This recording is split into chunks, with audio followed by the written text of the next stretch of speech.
If you look around Charlotte, it won't take you long to find Xan Law's fingerprints. Everywhere from the church he grew up in, to the street he grew up on, to the local hangouts where he loves to tell stories, there's no doubt that Xan Law is a fixture in Charlotte. But everyone who knows him knows his greatest impression has been left on Charlotte's many golf courses.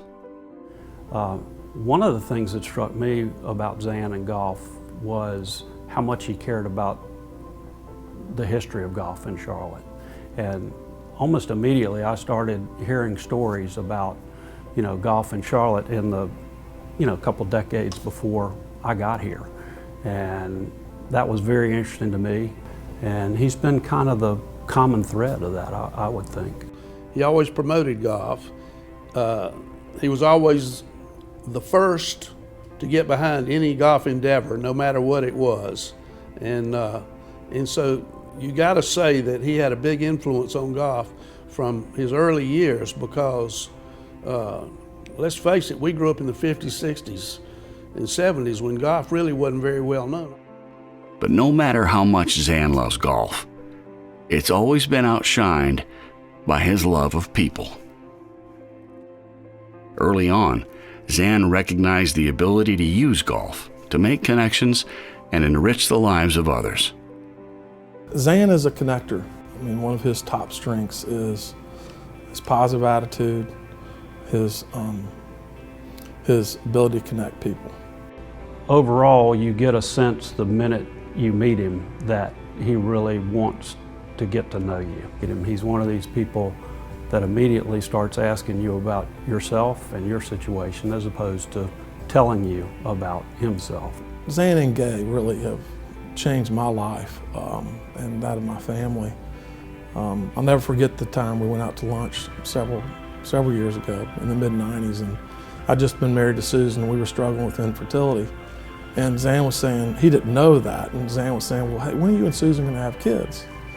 And I said, Xan, I'm trying pretty hard, partner, right now to have kids. And he said, tell me about it. So we went through this lunch conversation. At the end of lunch, he said, listen, only how Xan can do. He said, listen, partner, let me tell you something, Debbie. You're playing on the Nike Tour. Gay and I went through the same infertility, and you need to be on the PGA Tour. And he picked up the phone and he called Howard Jones, who was the doctor who was the founder of the Jones Institute in Norfolk. And the next week, Susan and I were in Norfolk meeting with Dr. Jones.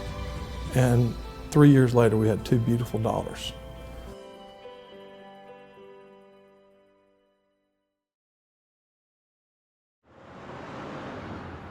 Everyone that's met Xan or played a round of golf with him can be sure of 2 things.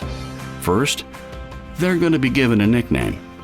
And second, they're going to leave with a great story to share with everyone. I can remember a rainy day at Myers Park. We're sitting there, it's so rainy that we can't play. And Xan looks at me. He gave me a nickname then. He says, called me Snake, because I used to make long putts. By the way, 83.5% of all people in the world have nicknames given to them by Xan. And y'all can sit there and think about what your nickname is and when he gave it to you. When he was selling at TK, he got the idea that he wanted to use the Burt Bacharach song, Do You Know the Way to San Jose? And he wanted to adopt the lyrics to say, Do you know the way to TK?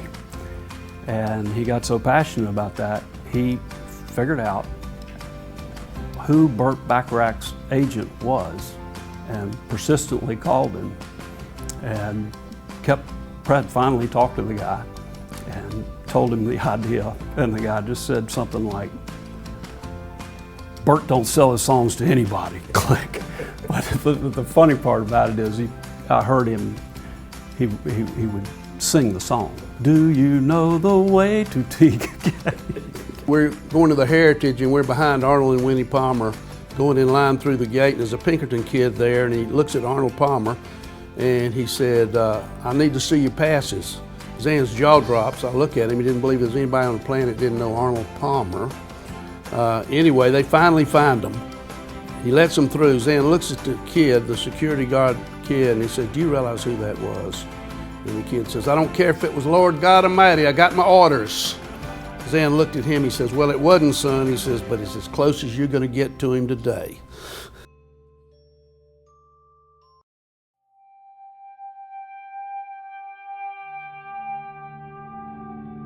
Despite Xan's rich history with golf, tournaments played, and trophies won, Xan's legacy will be that of a person that has always left others feeling better than when he met them.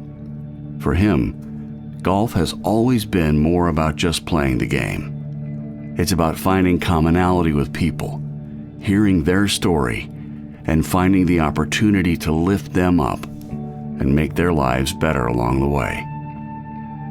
He's been a mentor to me in a number of different areas of my life, work issues and my family, the game of golf and how to conduct yourself on the golf course. Xan has, I'm sure, affected everybody that he's run into with his positive attitude. It's the most unbelievable thing I've ever seen. I'm not sure he's had many negative thoughts.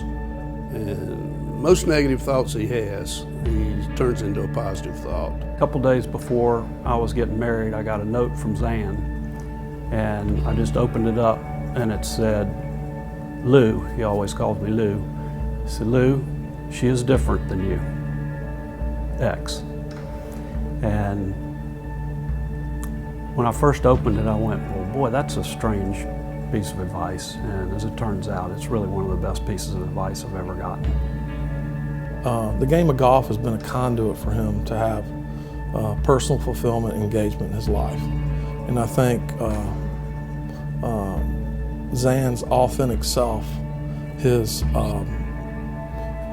human spirit to love one another with these incredible Christian principles is what makes the game of golf inspiring. When I look at Xan and I look at the game of golf, I look at how golf really sits inside this incredible sport of life.